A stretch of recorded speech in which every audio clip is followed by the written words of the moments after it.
Me dijeron que no valía nada, que ya estaba viejo, que era mejor que me sentara en un rincón y no molestara, que hablara menos, que no opinara, que no me metiera en cosas que ya no entendía. Un día, mi propio nieto me dijo con toda la inocencia del mundo: «Abuelo, ¿vos de qué servís ahora?». Y no lo dijo con maldad, no, lo dijo porque eso era lo que escuchaba en su casa, lo que le repetían su madre, mi nuera y hasta mi propio hijo, que hace años me ve como una carga. Pero lo que ellos no sabían, lo que nadie imaginaba, es que este viejo inútil guardaba un secreto que cambiaría todo.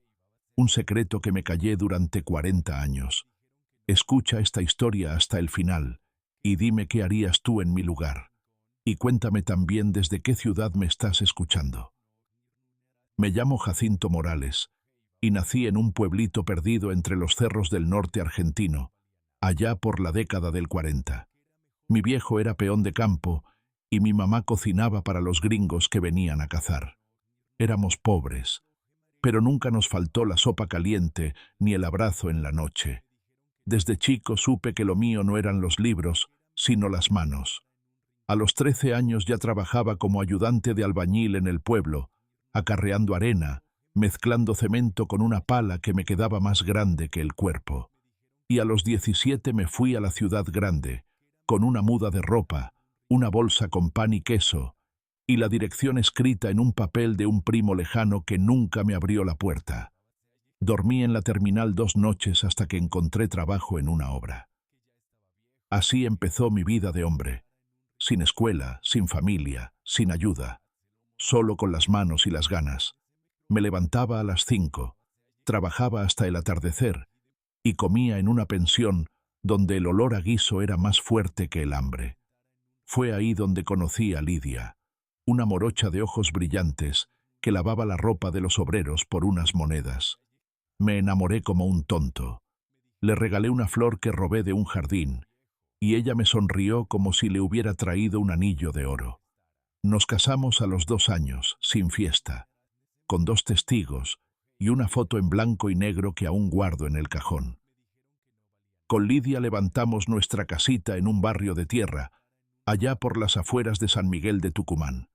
Yo ponía los ladrillos y ella cocinaba mientras acunaba al primero de nuestros 4 hijos. Todo lo que hicimos fue para ellos. Cada azulejo, cada teja, cada hora extra bajo el sol, era para que ellos tuvieran lo que nosotros nunca tuvimos.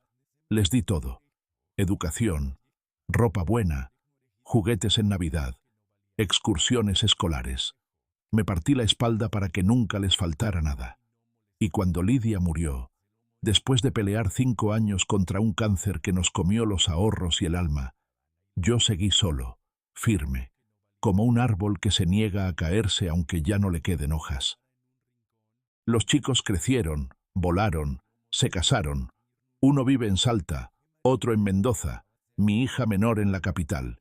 Y el mayor, Martín, se quedó en la ciudad, el más cercano y el más frío. Cuando me jubilé, fue él quien me dijo: «Papá, no te preocupes por nada, yo me encargo de vos». Y por un tiempo así fue. Venía a verme los domingos, me traía las compras del mes, me llevaba al médico. Pero con los años, su tono empezó a cambiar. Ya no era «Papá, ¿cómo estás?», sino «Papá, tenés que entender que las cosas cambiaron». Su mujer, Clarisa, nunca me tragó. Me miraba como si fuera una silla rota ocupando lugar en el living. Me decía «Señor Jacinto», aunque yo le pedía que me llamara papá. Nunca lo hizo. Un día, sin aviso, Martín me trajo un folleto. Era de un hogar para adultos mayores. Muy bonito, con jardines, actividades recreativas, enfermeras sonrientes. «Es para que estés más cómodo, papá. Acá estás solo. Te podés caer. Te puede pasar algo». Yo lo miré sin decir palabra. Ya sabía lo que venía. Ya lo había visto en los ojos de mi nuera hacía años. Ellos querían la casa. La misma casa que yo construí con estas manos, ladrillo por ladrillo, donde lloré la muerte de mi esposa y celebré los cumpleaños de mis nietos. Querían echarme sin decirlo. Y lo peor es que pensaban que yo no me daba cuenta. Pero lo que Martín y Clarisa no sabían, lo que nunca imaginaron, es que hacía 40 años yo había hecho algo que cambiaría el curso de esta historia, algo que guardé en silencio por una promesa, algo que no tenía valor hasta que me empezaron a tratar como basura, porque hay secretos que uno guarda por amor, pero que solo revela cuando ya no queda otra opción. Y ese momento, lo supe en ese instante, había llegado. Porque cuando te quieren sacar de tu casa con sonrisas falsas y palabras vacías, no queda más que recordar quién fuiste, lo que hiciste y lo que todavía sos capaz de hacer. Y yo, Jacinto Morales, todavía tenía mucho por decir. Recuerdo perfectamente la noche en que todo cambió. Me quedé solo en el comedor, con el folleto del geriátrico sobre la mesa. Clarisa ya se había ido. Tenía cosas urgentes que hacer, como siempre, y Martín se había despedido con un beso en la frente, de esos que no se sienten. Cerré la puerta despacio, como si no quisiera hacer ruido, como si el silencio me fuera a dar una respuesta, y ahí me quedé, frente al folleto abierto, mirando las fotos de viejos sonrientes jugando a las cartas, como si la vida pudiera reducirse a eso, y me dije, Jacinto, si te vas sin decir nada, van a pensar que tenían razón, que ya no servís, que no sos más que un estorbo. Y fue entonces que bajé al sótano. Ese sótano había sido mi taller durante décadas. Ahí guardaba mis herramientas, mis recuerdos, y también un pequeño baúl de madera, viejo, polvoriento, que había escondido detrás de un falso panel. Dentro de ese baúl estaban las únicas pruebas de algo que yo nunca conté a nadie, ni siquiera a Lidia. Era una historia que comenzó en 1983, una noche de lluvia intensa, cuando yo volvía de una obra en construcción al otro lado del río Salí. Me había refugiado en un galpón abandonado, esperando que la tormenta aflojara, cuando escuché un llanto. Pensé que era un animal, pero no. Era un hombre. Estaba empapado, con un brazo roto, cubierto de sangre y barro. Me pidió ayuda. Dijo que lo venían siguiendo, que no podía ir al hospital. Yo no entendía nada, pero lo ayudé igual. Le hice un vendaje con lo que tenía.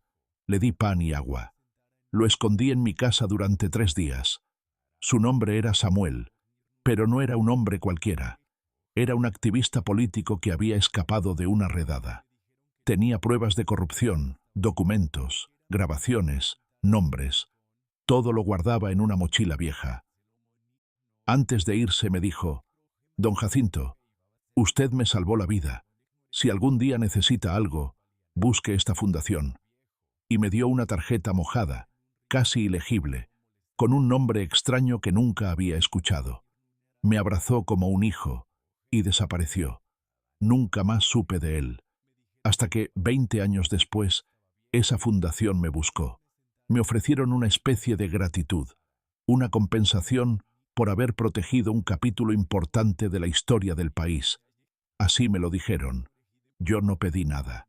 Ellos insistieron y depositaron una suma considerable en una cuenta que abrieron a mi nombre en una entidad privada. Me dieron una cláusula de confidencialidad. No podía contarle a nadie, ni a mis hijos, ni a nadie. Y así fue como, sin saberlo, me convertí en algo que nunca pensé ser, benefactor de una causa que yo ni entendía del todo, y al mismo tiempo, dueño de un dinero que nunca toqué. Un dinero que juré guardar como una reserva para cuando ya no pudiera valerme por mí mismo. Nunca me compré auto, ni aire acondicionado, ni viajes. Seguía viviendo con el mínimo, comprando verdura en la feria y usando camisas remendadas. Porque ese dinero no era mío del todo, era un símbolo, era mi último as bajo la manga. Y esa noche, cuando sentí que me estaban echando sin siquiera decirlo, supe que había llegado la hora de usarlo. Saqué los papeles, las claves, los documentos que me habían dado. Todo estaba en regla. Y lo primero que hice fue llamar a la fundación. Me atendió una mujer amable, de voz firme: «Don Jacinto, hace años que no sabíamos de usted». Le conté la situación, no con rencor, pero con claridad. Le dije que no quería venganza, que no buscaba escándalos. Solo necesitaba mover el dinero, ponerlo en otro lugar, usarlo por fin. Y ella me dijo: «Tiene derecho, todo está a su nombre, puede disponer de lo que desee». Me mandaron un apoderado, un tal señor Delgado, que llegó al día siguiente en un auto negro, trajeado, con una carpeta bajo el brazo y una sonrisa que parecía saberlo todo. Mientras tomábamos mate en la cocina, le conté mi idea. No quería vivir en esa casa más. Me dolía hasta el olor de los muebles. Pero tampoco iba a dejarles el terreno a Martín y Clarisa como si fuera un regalo. El señor Delgado tomó nota de todo. Me explicó opciones legales, formas de transferencias, posibilidades de inversión. Me habló de fundaciones, fideicomisos, testamentos. Y yo le dije: «Solo quiero que mis nietos estén bien, pero no quiero que mis hijos tengan control sobre eso. Quiero que ganen valores, no ventajas». Y así comenzamos a armar lo que sería el movimiento más grande de mi vida. Una movida silenciosa, inesperada, poderosa, algo que mi familia no vería venir. Mientras tanto, seguía recibiendo a Martín cada domingo. Le preparaba café, lo escuchaba hablar de sus problemas laborales, de lo caro que estaba todo, de lo difícil que era mantener a su familia. Me hablaba de sacrificios, y yo lo escuchaba, sin interrumpir, sin reproches, porque sabía que pronto, muy pronto, él iba a entender lo que es el verdadero sacrificio, y cuando llegara ese día, no podría decir que no se lo advertí, porque hay palabras que duelen, pero hay actos que enseñan, y mi lección todavía no había empezado. Pasaron unas semanas donde todo parecía tranquilo en la superficie, pero debajo de esa calma había algo gestándose, como una tormenta que se prepara lejos, en silencio, hasta que de golpe se desata y nadie puede frenarla. Mientras Martín y Clarisa seguían viniendo con su falsa cortesía y sus gestos vacíos, el señor Delgado trabajaba sin descanso desde la capital. Me mandaba documentos para firmar, escrituras, autorizaciones bancarias, y cada noche, cuando me quedaba solo, leía todo con calma, repasando cada letra. Yo nunca fui hombre de papeles, pero aprendí a no confiar en nadie más que en mi propio juicio. Una tarde, Clarisa llegó sola, sin avisar. Entró sin saludar, con la cara rígida, como si el aire le molestara. Me dijo que quería hablar en serio, que estaba preocupada por mi estado, que no entendía por qué estaba tan callado últimamente. Yo la escuché sin interrumpir, mientras ella me lanzaba frases disfrazadas de preocupación. «Martín está agotado, Jacinto. Hace todo lo posible por ayudarte, pero vos tenés que pensar en lo mejor para todos. Esta casa ya no es segura para una persona de tu edad. No tenés rampa, no tenés timbre con cámara, no tenés nadie que te cuide». Y yo la miraba fijamente, sin pestañear, como quien escucha una radio vieja que se repite sin sentido. Me dolía que ella hablara así, pero más me dolía saber que, en el fondo, Martín pensaba igual, solo que no se animaba a decirlo con esas palabras. Esa noche no dormí. Me quedé sentado en la cocina, con la luz apagada, mirando la ventana como si allí fuera a aparecer la respuesta. Tenía el corazón apretado, no por lo que me querían hacer, sino por todo lo que había permitido. Me reproché cada gesto de bondad mal interpretado, cada perdón concedido sin consecuencias, cada silencio mío que ellos habían tomado como debilidad. Pero también supe que todavía estaba a tiempo, que no había nacido para mendigar cariño ni para morir en una cama ajena, con desconocidos dándome de comer como a un inválido. Y en ese momento, mientras escuchaba el viento golpear contra las chapas del galpón del fondo, me juré que el día que ellos intentaran dar el paso final, el de sacarme legalmente de mi casa, iba a ser el mismo día en que el mundo se les diera vuelta. Y ese día llegó antes de lo que imaginaba. Fue un sábado por la mañana, cuando me desperté con el ruido de un motor. Eran ellos, Martín y Clarisa, bajando de su auto con una señora vestida de traje gris y con una carpeta bajo el brazo. «Es la trabajadora social», me dijo Martín apenas abrí la puerta. «Queremos ver las condiciones en las que estás viviendo. Es solo por protocolo, papá. No te preocupes». Clarisa no dijo nada. Se quedó parada detrás, con una sonrisa apretada y los brazos cruzados. La mujer entró sin saludar. Caminó por el comedor, revisó la cocina, miró el baño, tomó notas. Yo no dije ni una palabra, solo la seguía con la vista, preguntándome si era real lo que estaba pasando. Cuando terminó, me pidió que me sentara con ella.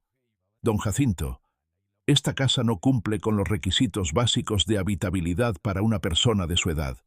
No tiene barandas en el baño, no tiene alarma de emergencia, no tiene supervisión médica». Y ahí fue cuando, por primera vez en mucho tiempo, me enderecé en la silla. Miré a todos con una serenidad que ni yo sabía que tenía, y les dije: «Gracias por preocuparse, pero esta casa no va a ser un problema por mucho tiempo». Martín me miró confundido. Clarisa levantó una ceja. La trabajadora social anotó algo más en su carpeta. 2 días después, a las 9 de la mañana, el timbre sonó. Era un escribano. Traía los papeles finales del traspaso. En presencia de un testigo, mi vecino don Ruperto, el del taller de bicicletas, firmé la venta de la propiedad. No la casa, no, sino el terreno, el inmueble, la tierra que tanto querían, pero con una cláusula muy especial. Había vendido la casa a una asociación civil que se dedicaba a construir hogares comunitarios para personas mayores sin familia. Sí, leíste bien. Mi casa, mi terreno, mi patio, todo lo que ellos querían quedarse, ahora tenía un nuevo dueño, un hogar para abuelos olvidados. Iban a remodelar, ampliar, abrir un comedor. Iban a convertirla en un refugio para aquellos que, como yo, un día fueron tratados como estorbos. Pero yo no iba a estar ahí. Mi lugar ya era otro. El mismo día en que firmé, tomé mis cosas, un bolso pequeño, una foto de Lidia y otra de los 4 chicos cuando eran pequeños, y me fui caminando hasta la terminal. Había comprado un pasaje con destino al sur, a una ciudad tranquila, donde el señor Delgado ya me había alquilado un departamento amueblado frente a una plaza. Esa misma noche me fui, sin dejar nota, sin mirar atrás, porque a veces la única forma de salvarse es desaparecer antes de que te entierren vivo en una vida que ya no es tuya. Y mientras el colectivo avanzaba por la ruta, con las luces del pueblo perdiéndose detrás de los árboles, sentí algo que hacía años no sentía. Alivio. Un alivio hondo, limpio, como cuando uno se quita una bota apretada después de caminar horas. Y supe que, por fin, había empezado a vivir. Los primeros días en el sur fueron silenciosos. No conocía a nadie, no tenía a nadie, pero por primera vez en mucho tiempo no sentía esa mirada encima, esa carga invisible de ser siempre el que estorba. El departamento era modesto, pero cálido. Tenía una ventana grande que daba a la plaza, donde los chicos jugaban después de la escuela, y los viejos tomaban sol en los bancos de madera. Me pasaba las tardes ahí, con el mate en la mano, y una campera vieja que me cubría del viento. Observaba la vida pasar con una paz que nunca había tenido en mi propia casa.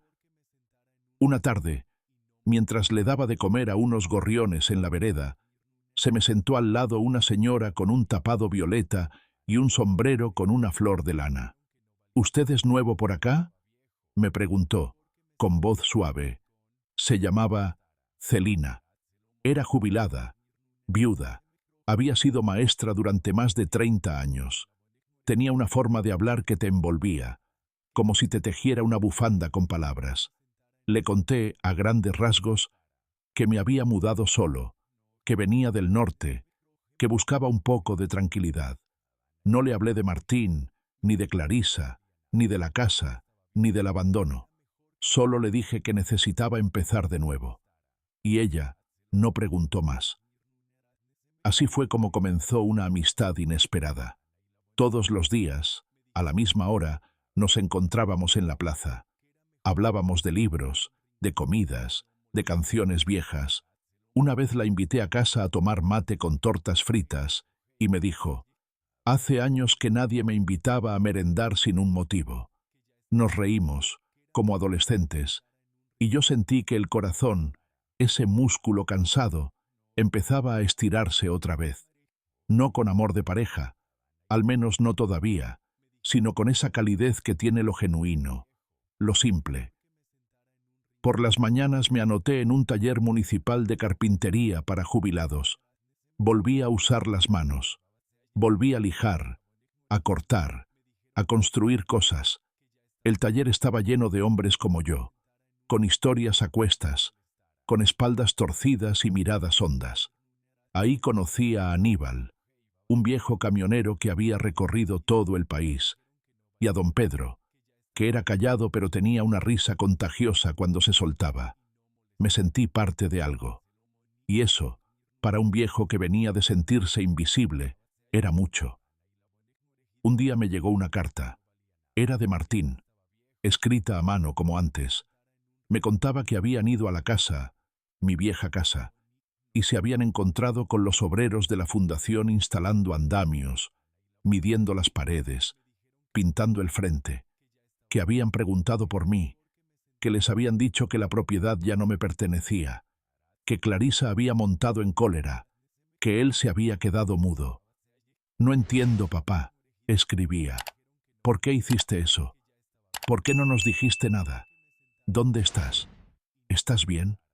Me quedé mirando esa hoja durante mucho rato. No había enojo en sus palabras, sino una mezcla de tristeza y desconcierto. Pero no le respondí. Todavía no. Sentía que no era el momento. Al mes siguiente, otra carta, esta vez más corta. «Papá, Clarisa me dejó. Dice que ya no confía en mí, que soy un inútil, que todo lo que planeamos se fue al demonio por tu culpa. Pero yo no puedo culparte. Algo me dice que yo me equivoqué antes, mucho antes. Y esa carta sí me dolió. Porque, aunque fuera tarde, había una chispa de lucidez en sus líneas. Algo se le había roto. Y yo sabía muy bien lo que era romperse. Pasaron los meses. Con Celina compartíamos cada vez más cosas. Almuerzos, visitas al mercado, caminatas lentas por la costanera. Una mañana me llevó al hogar donde ella hacía voluntariado con niños. Niños sin familia, o con familias rotas como la mía. Me presentó como don Jacinto, un señor que sabe hacer cosas con las manos. Y los chicos me rodearon como si fuera Papá Noel. Me pidieron juguetes de madera. Me contaron sus historias. Uno me dijo: «¿Vos también vivís solo, abuelo?» Y yo le respondí: «No, hijo, vivo conmigo, que no es lo mismo que estar solo». Esa noche lloré en silencio, no por tristeza, sino por todo lo que estaba reparando dentro de mí, porque en cada niño que me decía «abuelo», sentía que ganaba un poco de lo que había perdido. Y me di cuenta de algo que nunca había dicho en voz alta, que el amor verdadero no siempre viene de la sangre. A veces hay que construirlo, como una casa desde los cimientos. Un sábado, mientras ayudaba a pintar un mural con los chicos del hogar, sentí que alguien me observaba. Me di vuelta y lo vi. Era Martín, parado del otro lado del portón, con una bolsita en la mano y los ojos húmedos. Me acerqué despacio. No nos dijimos nada por un rato. Solo nos miramos, hasta que él rompió el silencio. «Papá, tenía que verte, no para pedirte nada, solo para saber si estabas bien, si eras feliz». Y yo asentí con la cabeza, sin decir una palabra. Porque sí, después de todo, lo era. Martín no cruzó el portón. Se quedó del otro lado, como si supiera que ya no tenía permiso para entrar. Como si por fin entendiera que había perdido algo más grande que una casa o una herencia. Se limpió los ojos con disimulo. Me hizo un gesto tímido con la cabeza y se fue, sin reproches, sin explicaciones.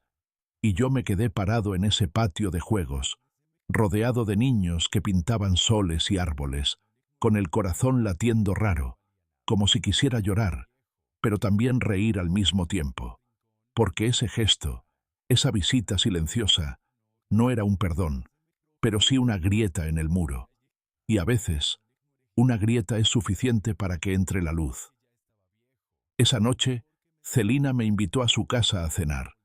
Había hecho empanadas de carne picante, como las que preparaba su mamá en Santiago. Comimos despacio, sin apuro, con una radio vieja de fondo que pasaba tangos. Después lavamos los platos juntos, y ella me sirvió una copita de licor de naranja casero. Se sentó frente a mí, me miró a los ojos con esa dulzura que le brotaba sin esfuerzo, y me dijo: «Jacinto, ¿vos te diste cuenta de que volviste a vivir?» Me reí bajito. ¿Volver? No sé si alguna vez viví así, Celina. Y ella asintió. Tal vez por eso. A veces la vida empieza cuando uno se anima a soltar lo que duele. A la semana siguiente, el director del hogar me llamó aparte. Me dijo que los chicos hablaban de mí todo el tiempo, que me esperaban los miércoles con más entusiasmo que la merienda, que uno había dicho que quería ser carpintero para hacer cosas lindas como el abuelo Jacinto. Y ahí, en esa oficina sencilla con olor a tiza y sopa caliente, me dieron una propuesta: armar un pequeño taller de carpintería infantil. No había presupuesto, pero sí muchas ganas. Me preguntaron si estaría dispuesto a enseñarles a los chicos, aunque fuera con maderitas recicladas y clavos torcidos. Les dije que sí, claro, que no solo estaba dispuesto, sino que era lo que más deseaba hacer. Y así, con un par de bancos de escuela viejos, algunas herramientas que me donó don Pedro del taller municipal y la ayuda de Celina que me traía tortas fritas para los recreos, armamos el taller Manos que Sueñan. Les enseñé a lijar, a medir, a cortar sin miedo, pero también les enseñé a esperar, a equivocarse sin vergüenza, a aplaudir cuando uno lograba clavar un clavo sin doblarlo. Los chicos me abrazaban con las manos sucias y los ojos brillantes, y yo sentía que, por primera vez, todo lo que había aprendido con sangre y sudor estaba sirviendo para algo más grande que yo. Un domingo cualquiera, mientras arreglaba una puerta del depósito, apareció otra carta en mi buzón. Era de Martín otra vez, esta vez más breve, más íntima. «Papá, no espero que me perdones, pero quería contarte que empecé a trabajar como voluntario en un comedor. Clarisa no me entiende. Mis hermanos tampoco. Dicen que estoy loco. Pero yo siento que estoy empezando a entender lo que vos hiciste. Siento que quiero ser alguien que valga la pena, no por la herencia, sino por lo que deje cuando me muera». Leí esa carta en la plaza, bajo el tilo donde siempre me sentaba con Celina. No dije nada.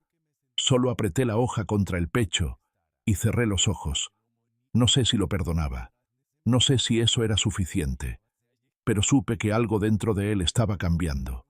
Y a veces, cuando alguien se atreve a cambiar, aunque sea tarde, uno no puede evitar esperarlo un poco más. Algunos días después, al salir del taller, los chicos del hogar me sorprendieron con un cartel enorme pintado a mano que decía: «Gracias, abuelo Jacinto, por enseñarnos a construir con amor». Me quebré. No por nostalgia, no por tristeza, sino por gratitud, porque después de tantos años sintiéndome vacío, olvidado, reemplazable, ahora algunos, me veían como algo valioso, como un ejemplo, como una figura que no se guarda en un rincón, sino que se escucha, se abraza, se sigue. Esa noche en casa le escribí a Martín por primera vez. No una carta larga, no una lista de reproches, solo una frase: «Me alegra que estés buscando ser mejor. No te detengas. Jacinto». Y esa fue mi forma de decirle que la puerta, aunque cerrada, ya no estaba con llave.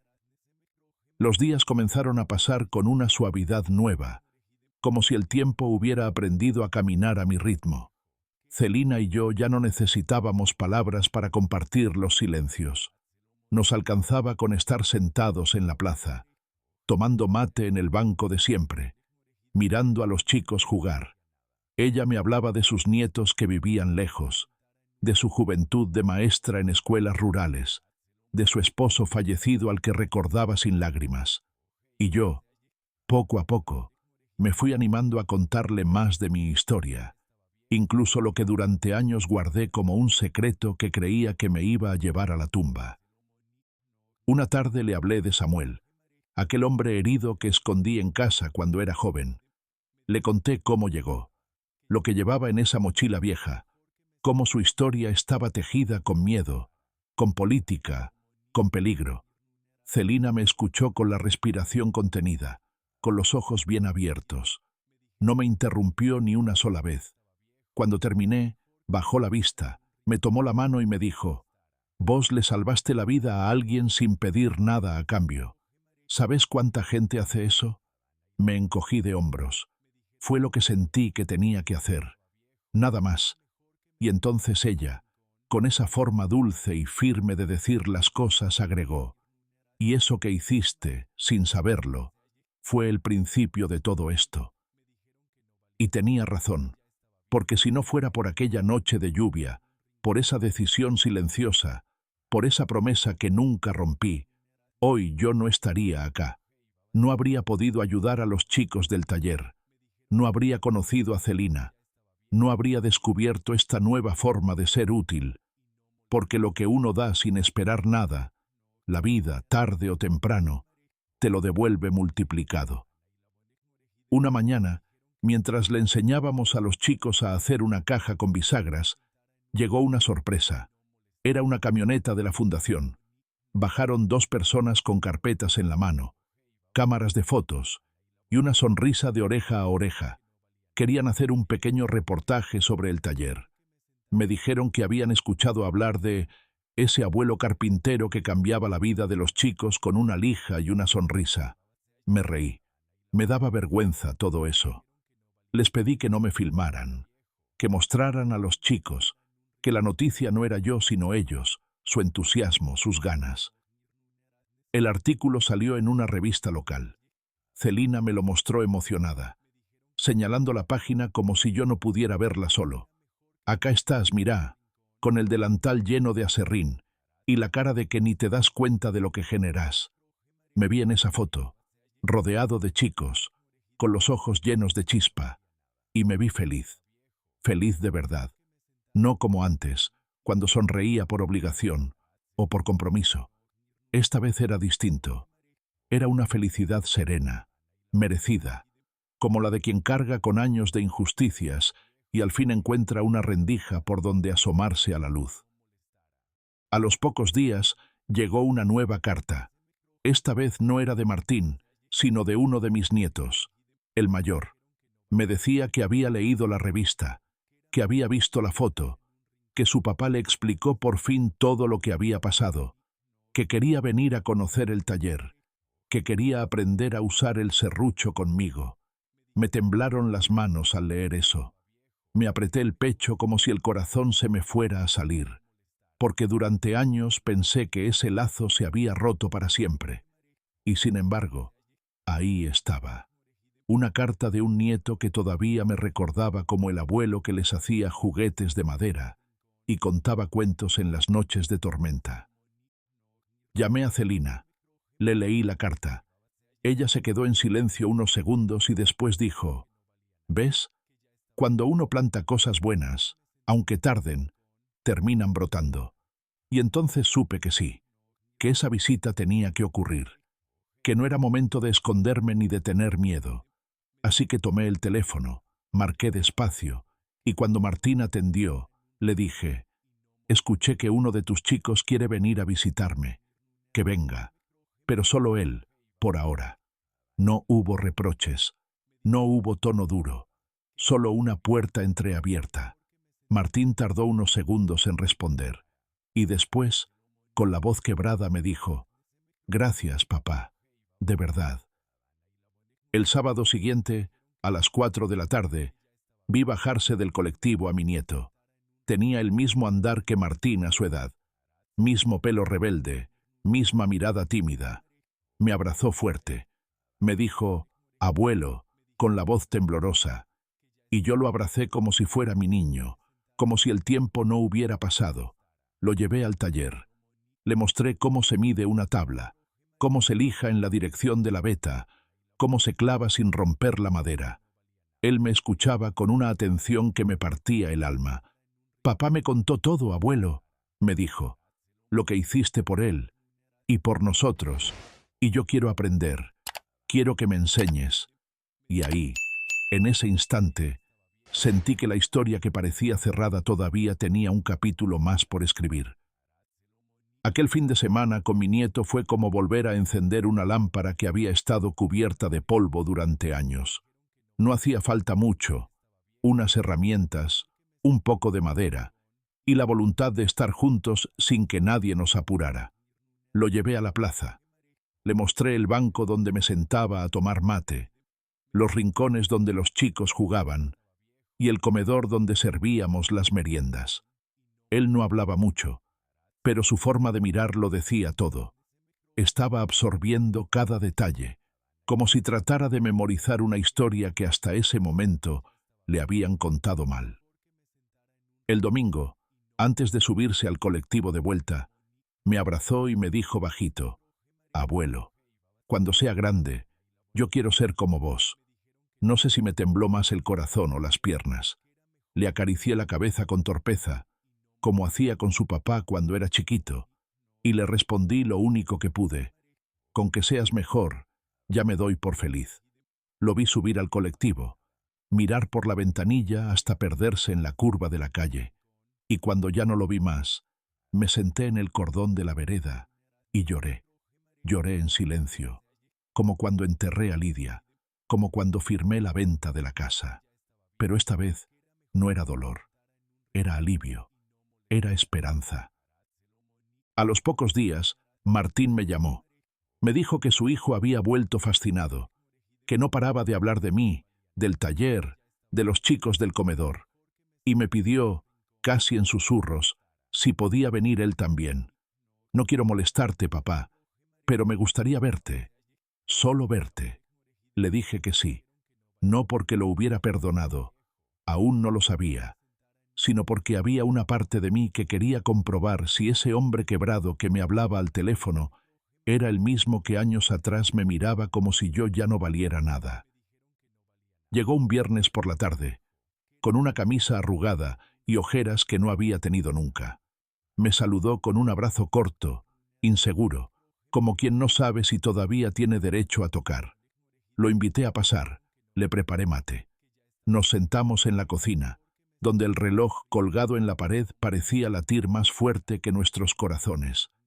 Al principio hablamos de tonterías, del clima, del barrio, de cómo había crecido el nieto, pero después se hizo el silencio, y él lo rompió con una frase que me atravesó como una cuchilla.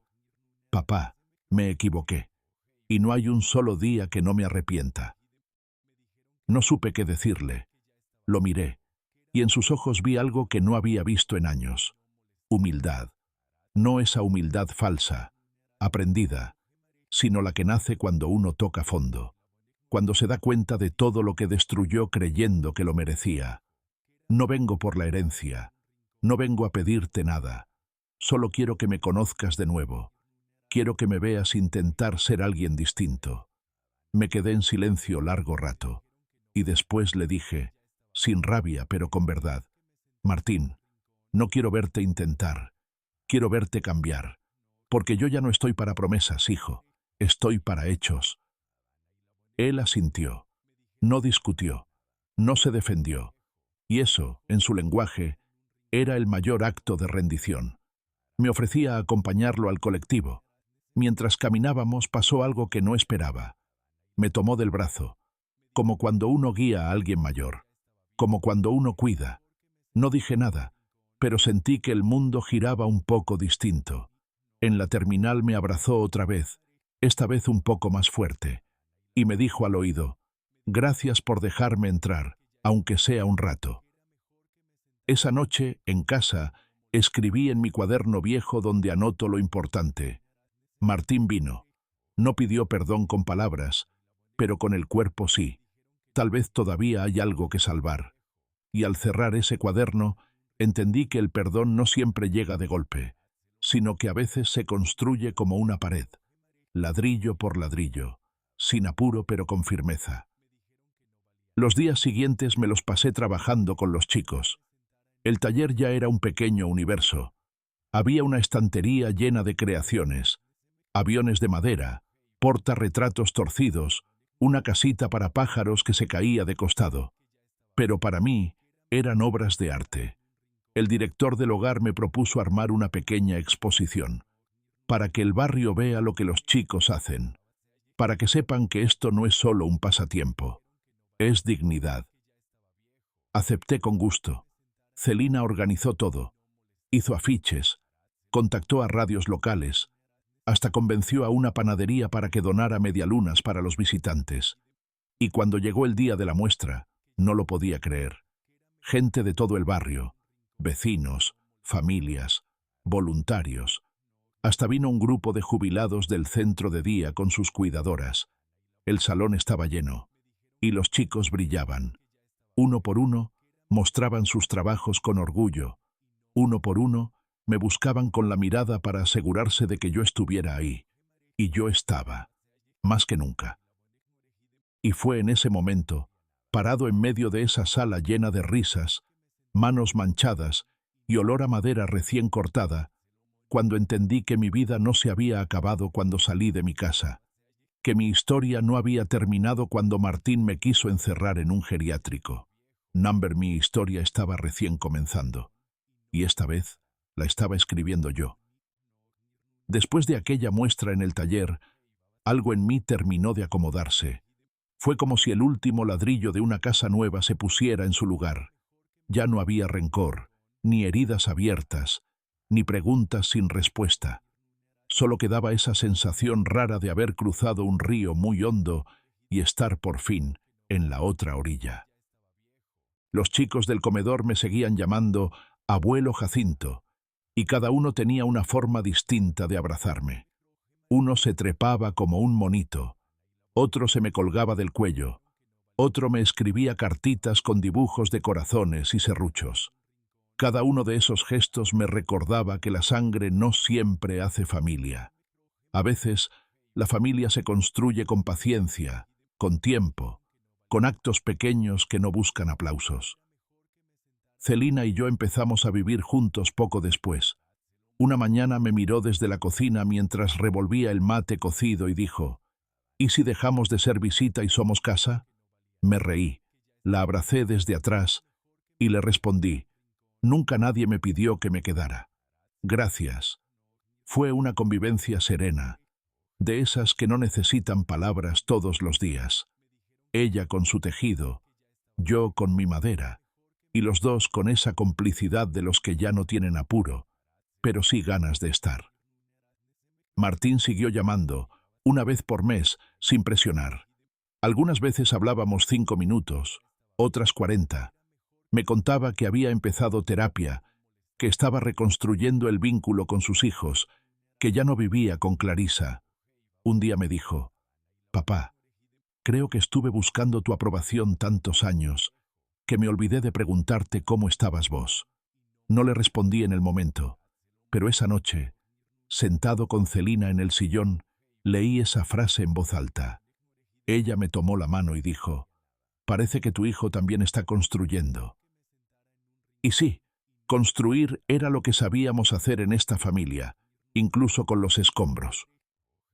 Con el tiempo, el comedor infantil se amplió.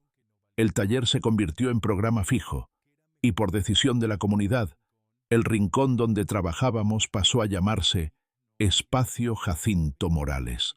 Pusieron una plaquita en la entrada, con letras doradas, que decía: donde los valores se clavan más hondo que los clavos. Me reí cuando la vi, pero por dentro lloré un poco, porque entendí que sin quererlo había dejado algo para otros, algo bueno. Un día, Mi nieto mayor volvió a visitarme. Ya no era un niño. Me abrazó como un hombre. Me ayudó a cortar unas tablas. Pintó conmigo una repisa para el comedor. Y cuando terminamos me dijo: «Abuelo, el papá está cambiando, a su ritmo, pero quiere venir a verte». Le asentí con la cabeza.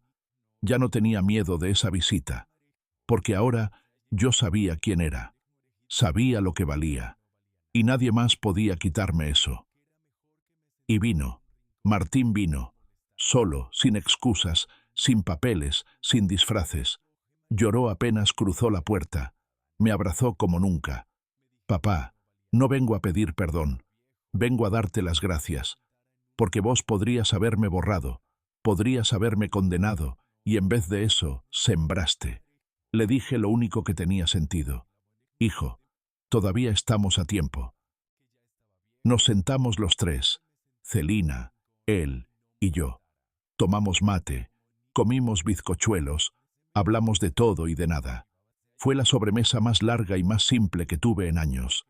Y al despedirse, Martín me miró a los ojos y dijo: «Te admiro, papá. Esa fue la herencia más grande que recibí en mi vida». Hoy tengo 76 años. El taller sigue funcionando. Los chicos siguen pintando soles, pájaros, casas. Celina me lee novelas en voz alta por las noches. Martín me escribe cada semana. Mis nietos me visitan por su cuenta. Y yo, que un día pensé que no servía para nada, ahora entiendo que lo más valioso que tenía no estaba en el banco. Estaba en mi ejemplo. Porque la dignidad no se hereda, se enseña.